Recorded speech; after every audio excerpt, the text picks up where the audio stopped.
Market లో invest చేసి మీ డబ్బులు డబుల్ చేసుకోవాలనుకుంటున్నారా? విజయవాడలో జరిగే సుందరరామిరెడ్డి గారి లైవ్ సెమినార్ కి అటెండ్ అవ్వండి.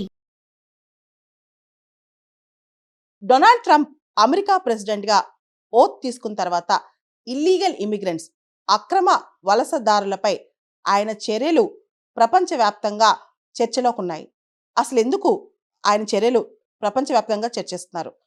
చాలా మంది ఇప్పటికే అమెరికాలో, ముఖ్యంగా లాటిన్ అమెరికా దేశాల నుంచి, మెక్సికో కానీ, గ్యూటామెలా కానీ, బ్రెజిల్ కానీ, వెనిజులా కానీ, ఇలా చాలా దేశాల నుంచి అమెరికాకి బెటర్ లైఫ్ స్టైల్ కోసం, బెటర్ లైఫ్ చాయిసెస్ కోసం వెళ్తారనమాట. చాలా మంది డంకీ రూట్స్ లేదా డాంకీ రూట్స్ ద్వారా వెళ్తారు. అంటే ఇల్లీగల్గా ప్రాపర్ పేపర్స్ లేకుండా అక్కడికి వెళ్ళిన వాళ్ళు ఉన్నారు లాటిన్ అమెరికా నుంచి. డొనాల్డ్ ట్రంప్ ఎలక్షన్ ప్రామిసెస్లోనే ఒక ప్రామిస్, ఇల్లీగల్ ఇమిగ్రెంట్స్ని అమెరికాలోంచి తరిమేస్తాను, ఇమీడియట్గా తరిమేస్తానని చెప్పి. అయితే చాలా దేశాలు ఇల్లీగల్ ఇమిగ్రెంట్స్ విషయంలో ఏం మాట్లాడలేదు. అంటే ఆయన ఇష్టం అనుకుంటున్నాయి, కానీ ఆయన ట్రీట్మెంట్, వాళ్ళ పట్ల ఆయన చూపించే బిహేవియర్ కానీ, వైఖరి కానీ చాలా మంది నచ్చట్లేదు. రీసెంట్గా బ్రెజిల్కి ఒక ఫ్లైట్లో ఇల్లీగల్ ఇమిగ్రెంట్స్ని అమెరికా నుంచి పంపించారనమాట. కాళ్ళు చేతులు కట్టేసి పంపించారు. అంటే బేడీలాగా వేసేసి పంపించారు. వాళ్ళకి టాయిలెట్ వెళ్ళటానికి లేదు, వాళ్ళకి మంచినీళ్ళు కూడా ఇవ్వలేదంట. అటువంటి కండిషన్ అనమాట. ముఖ్యంగా వీళ్ళందరినీ కూడా మిలిటరీ ఎయిర్ క్రాఫ్ట్స్లో, అమెరికన్ మిలిటరీ ఎయిర్ క్రాఫ్ట్స్లో వీళ్ళని ఈ లాటిన్ అమెరికన్ కంట్రీస్ పంపిస్తున్నారు. రీసెంట్గా ఇదే విషయంలో అమెరికాకి కొలంబియాకి మధ్య పెద్ద ఇష్యూ అయింది. పెద్ద టెన్షనే జరిగిందనమాట. పెద్ద కాన్ఫ్లిక్ట్ అనుకోవచ్చు ఇది. కొలంబియా ఇంత ముందు వరకు కూడా అమెరికాకి friendly country. America Colombia trade కూడా $33 బిలియన్ ఉందన్నమాట. అమెరికాకి లాటిన్ అమెరికాలో 3వ కీలక ట్రేడింగ్ పార్ట్నర్ కొలంబియా. అంతేకాదు, కొలంబియాకి అమెరికా లార్జెస్ట్ ట్రేడింగ్ పార్ట్నర్ అనమాట.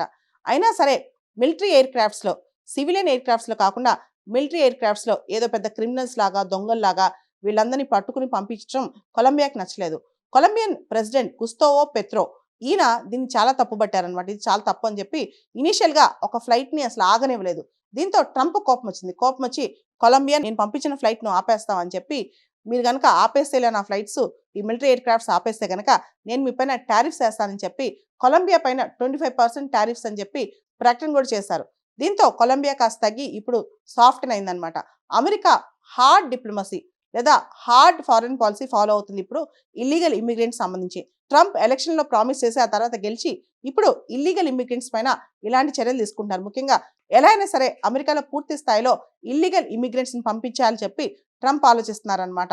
ఇంతకుముందు బిడెన్ ప్రభుత్వం, అమెరికాలో ఉన్న డెమోక్రట్స్ వాళ్ళు ఇల్లీగల్ ఇమిగ్రెంట్స్ పట్ల చాలా సాఫ్ట్గా ఉండేవాళ్ళు. వాళ్ళు చాలా వరకు వాళ్ళ పట్ల లిబరల్గా ఉంటూ వాళ్ళకి కొంచెం సపోర్ట్ సిస్టమ్ కూడా ఇచ్చేవాళ్ళు అనమాట. వాళ్ళ ఫుడ్ కానీ, వాటర్ సప్లై కానీ, బేసిక్ హెల్త్ కేర్ కానీ. ఇప్పుడు డొనాల్డ్ ట్రంప్ మాత్రం ఇల్లీగల్ ఇమిగ్రెంట్స్ పైన చాలా కఠినంగా వ్యవహరిస్తున్నారు. అమెరికాకి అక్రమ వలసల్లో కొలంబియా 4వ స్థానంలో ఉంది. లాస్ట్ ఇయర్ 1,27,000 మంది కొలంబియా నుంచి అక్రమంగా అమెరికాకి వెళ్ళారంట. వీళ్ళందరినీ బార్డర్ దగ్గర చాలా మంది అరెస్ట్ కూడా చేశారంట అప్పట్లో. కొంతమంది మాత్రం అక్రమంగా ఇంకా చాలా మంది కొలంబియన్స్ అమెరికాలో ఉన్నారంట. దీని పట్ల అమెరికాకి చాలా కోపంగా ఉంది, ముఖ్యంగా డొనాల్డ్ ట్రంప్కి. ఇక్కడ మరొక విషయం మనం చర్చించుకోవాలి. అదే లాక్ అండ్ రేలే యాక్ట్ అనమాట. రీసెంట్గా అమెరికన్ కాంగ్రెస్లో ఈ యాక్ట్ పాస్ అయిందనమాట. యాక్చువల్గా లాక్ అండ్ రైలే అనేది ఒక పేరు. అమ్మాయి అమెరికాలోని జార్జియా రాష్ట్రానికి చెందిన ఒక నర్సింగ్ కోర్స్ చేసే విద్యార్థిని అనమాట. ఆవిడపైన ఇల్లీగల్ ఇమిగ్రెంట్ ఒకతను అఘాయిత్యం చేశాడు. ఆవిడపైన అటాక్ చేసి ఆవిడని చంపేశాడనమాట. సో ఆవిడకి ట్రిబ్యూట్ ఇస్తూ ఆ చట్టం తీసుకొచ్చారనమాట. అదే లాక్ అండ్ రైలీ యాక్ట్ అనమాట. ఈ యాక్ట్ ప్రకారం ఇల్లీగల్ ఇమిగ్రెంట్స్ పట్ల చాలా కఠినంగా ఉంటున్నారనమాట. ఈ యాక్ట్లో అక్యూజ్డ్ అయినా సరే చాలా పెద్ద తప్పే. అంటే ఇల్లీగల్ ఇమిగ్రెంట్ అన్న అనుమానం వచ్చినా సరే కఠినమైన శిక్షలు ఉంటాయి. వాళ్ళని చాలా స్ట్రాంగ్గా డిపోర్టేషన్ చేస్తున్నారనమాట. అమెరికన్ కాంగ్రెస్లో ఈ లాక్ అండ్ రైలే యాక్ట్ ఆల్రెడీ పాస్ అయిపోయింది. ఫ్యూచర్లో ఇంప్లిమెంటేషన్లోకి రాబోతుంది. ఈ యాక్ట్ ప్రకారం ఎవరిపైన అనుమానం ఉన్నా సరే ఇమీడియట్గా వాళ్ళని డిపోర్ట్ చేసేయచ్చు అనమాట. వాళ్ళ ఎవిడెన్స్ ఏం చూపించినా సరే ముందైతే ఇమీడియట్గా ప్రైమా ఫేసి అనుమానం ఉంది, వీళ్ళు అక్యూజ్డ్, వీళ్ళపైన ఇమీడియట్గా వీళ్ళ దగ్గర ప్రాపర్ డాక్యుమెంట్స్ పూర్తిగా లేవన్నప్పుడు వాడిని డిపోర్ట్ చేసేయచ్చు అనమాట. దీని పట్ల చాలా చోట్ల చాలా భయాలు వ్యక్తం అవుతున్నాయి. అమెరికా నుంచి మేము డిపోర్ట్ అయిపోతామేమో, మమ్మల్ని పంపించేస్తారేమో అని చెప్పి చాలా మంది భయపడుతున్నారనమాట. ప్రస్తుతం అమెరికన్ ప్రెసిడెంట్ డొనాల్డ్ ట్రంప్ చాలా హెజమోనిస్ట్గా బిహేవ్ చేస్తున్నారు. ఎవరైతే చెప్పిన మాట వినని దేశాలు ఉన్నాయో వాటిని భయపెట్టడానికి, బెదిరించి లొంగ తీసుకోవడానికి ట్రేడ్, టారిఫ్స్ వీటిని వెపన్స్గా వాడుతున్నారనమాట. Weaponization of tariffs, weaponization of trade అవుతుంది. అంటే మీ పైన, మీ గూడ్స్ పైన ఇంత శాంక్షన్స్ వేస్తాం, ఇంత టారిఫ్స్ వేస్తాము, లేదా మిమ్మల్ని రానేము, ఇలాంటివి చేస్తున్నారన్నమాట. దాంతో దేశాలు ఏదైతే డెవలపింగ్ కంట్రీస్ ఉంటాయో వీటికి భయపడి అమెరికా అఘాయిత్యాలకి తలొగ్గాల్సి వస్తుంది. డొనాల్డ్ ట్రంప్ అమెరికా ప్రెసిడెంట్గా ఓత్ తీసుకున్న తర్వాత ఇల్లీగల్ ఇమిగ్రెంట్స్, అక్రమ వలసదారులపై ఆయన చర్యలు ప్రపంచవ్యాప్తంగా చర్చలోకి ఉన్నాయి. అసలు ఎందుకు ఆయన చర్యలు ప్రపంచవ్యాప్తంగా చర్చిస్తున్నారు.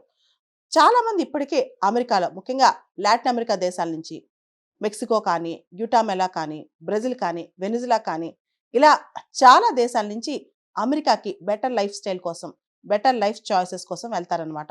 చాలామంది డంకీ రూట్స్ లేదా డాంకీ రూట్స్ ద్వారా వెళ్తారు. అంటే ఇల్లీగల్గా ప్రాపర్ పేపర్స్ లేకుండా అక్కడికి వెళ్ళిన వాళ్ళు ఉన్నారు లాటిన్ అమెరికా నుంచి. డొనాల్డ్ ట్రంప్ ఎలక్షన్ ప్రామిసెస్లోనే ఒక ప్రామిస్, ఇల్లీగల్ ఇమిగ్రెంట్స్ని అమెరికాలోంచి తరిమేస్తాను, ఇమీడియట్గా తరిమేస్తానని చెప్పి. అయితే చాలా దేశాలు ఇల్లీగల్ ఇమిగ్రెంట్స్ విషయంలో ఏం మాట్లాడలేదు. అంటే ఆయన ఇష్టం అనుకుంటున్నాయి, కానీ ఆయన ట్రీట్మెంట్, వాళ్ళ పట్ల ఆయన చూపించే బిహేవియర్ కానీ, వైఖరి కానీ చాలామంది నచ్చట్లేదు.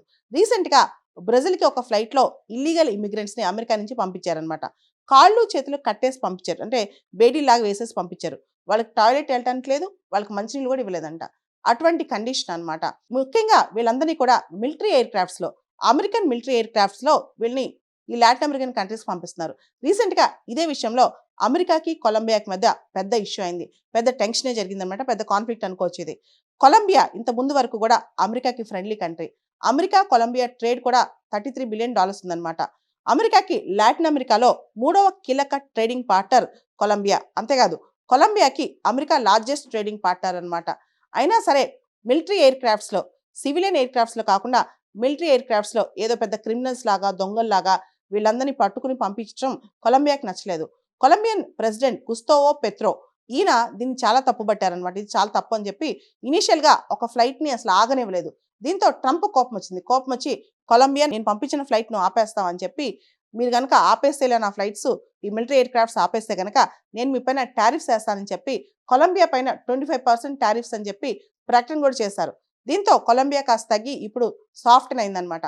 అమెరికా హార్డ్ డిప్లొమసీ లేదా హార్డ్ ఫారెన్ పాలసీ ఫాలో అవుతుంది ఇప్పుడు ఇల్లీగల్ ఇమిగ్రెంట్స్ సంబంధించి. ట్రంప్ ఎలక్షన్లో ప్రామిస్ చేసి ఆ తర్వాత గెలిచి ఇప్పుడు ఇల్లీగల్ ఇమిగ్రెంట్స్ పైన ఇలాంటి చర్యలు తీసుకుంటున్నారు. ముఖ్యంగా ఎలా అయినా సరే అమెరికాలో పూర్తి స్థాయిలో ఇల్లీగల్ ఇమిగ్రెంట్స్ని పంపించాలని చెప్పి ట్రంప్ ఆలోచిస్తున్నారనమాట.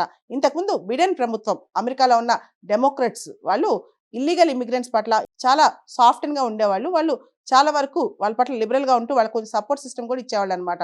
వాళ్ళ ఫుడ్ కానీ, వాటర్ సప్లై కానీ, బేసిక్ హెల్త్ కేర్ కానీ. ఇప్పుడు డొనాల్డ్ ట్రంప్ మాత్రం ఇల్లీగల్ ఇమిగ్రెంట్స్ పైన చాలా కఠినంగా వ్యవహరిస్తున్నారు. అమెరికాకి అక్రమ వలసల్లో కొలంబియా 4వ స్థానంలో ఉంది. లాస్ట్ ఇయర్ 1,27,000 మంది కొలంబియా నుంచి అక్రమంగా అమెరికాకి వెళ్ళారంట. వీళ్ళందరినీ బార్డర్ దగ్గర చాలా మంది అరెస్ట్ కూడా చేశారంట అప్పట్లో. కొంతమంది మాత్రం అక్రమంగా ఇంకా చాలా మంది కొలంబియన్స్ అమెరికాలో ఉన్నారంట.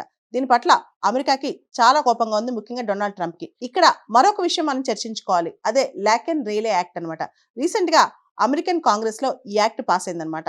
యాక్చువల్గా లాకెన్ రైలే అనేది ఒక పేరు. అమ్మాయి అమెరికాలోని జార్జియా రాష్ట్రానికి చెందిన ఒక నర్సింగ్ కోర్స్ చేసే విద్యార్థిని అనమాట. ఆవిడపైన ఇల్లీగల్ ఇమిగ్రెంట్ ఒకతను అఘాయిత్యం చేశాడు. ఆవిడపైన అటాక్ చేసి ఆవిడని చంపేశాడనమాట. సో ఆవిడకి ట్రిబ్యూట్ ఇస్తూ ఆ చట్టం తీసుకొచ్చారనమాట. అదే లాకెన్ రైలీ యాక్ట్ అనమాట. ఈ యాక్ట్ ప్రకారం ఇల్లీగల్ ఇమిగ్రెంట్స్ పట్ల చాలా కఠినంగా ఉంటున్నారనమాట. ఈ యాక్ట్లో అక్యూజ్డ్ అయినా సరే చాలా పెద్ద తప్పే. అంటే ఇల్లీగల్ ఇమిగ్రెంట్ అన్న అనుమానం వచ్చినా సరే కఠినమైన శిక్షలు ఉంటాయి. వాళ్ళని చాలా స్ట్రాంగ్గా డిపోర్టేషన్ చేస్తున్నారనమాట. అమెరికన్ కాంగ్రెస్లో ఈ లాకెన్ రైలే యాక్ట్ ఆల్రెడీ పాస్ అయిపోయింది. ఫ్యూచర్లో ఇంప్లిమెంటేషన్లోకి రాబోతుంది. ఈ యాక్ట్ ప్రకారం ఎవరిపైన అనుమానం ఉన్నా సరే ఇమీడియట్గా వాళ్ళని డిపోర్ట్ చేసేయచ్చు అనమాట. వాళ్ళ ఎవిడెన్స్ ఏం చూపించినా సరే ముందైతే ఇమీడియట్గా ప్రైమా ఫేసి అనుమానం ఉంది, వీళ్ళు అక్యూజ్డ్, వీళ్ళపైన ఇమీడియట్గా వీళ్ళ దగ్గర ప్రాపర్ డాక్యుమెంట్స్ పూర్తిగా లేవన్నప్పుడు వాడిని డిపోర్ట్ చేసేయచ్చు అనమాట. దీని పట్ల చాలా చోట్ల చాలా భయాలు వ్యక్తం అవుతున్నాయి. అమెరికా నుంచి మేము డిపోర్ట్ అయిపోతామేమో, మమ్మల్ని పంపించేస్తారేమో అని చెప్పి చాలా మంది భయపడుతున్నారనమాట. ప్రస్తుతం అమెరికన్ ప్రెసిడెంట్ డొనాల్డ్ ట్రంప్ చాలా హెజమోనిస్ట్గా బిహేవ్ చేస్తున్నారు. ఎవరైతే చెప్పిన మాట వినని దేశాలు ఉన్నాయో వాటిని భయపెట్టడానికి, బెదిరించి లొంగ తీసుకోవడానికి ట్రేడ్, టారిఫ్స్ వీటిని వెపన్స్గా వాడుతున్నారనమాట. Weaponization of tariffs, weaponization of trade అవుతుంది. అంటే మీ పైన, మీ గూడ్స్ పైన ఇంత శాంక్షన్స్ వేస్తాం, ఇంత టారిఫ్స్ వేస్తాము, లేదా మిమ్మల్ని రానేము, ఇలాంటివి చేస్తున్నారన్నమాట. దాంతో దేశాలు ఏదైతే డెవలపింగ్ కంట్రీస్ ఉంటాయో వీటికి భయపడి అమెరికా అఘాయిత్యాలకి తలొగ్గాల్సి వస్తుంది.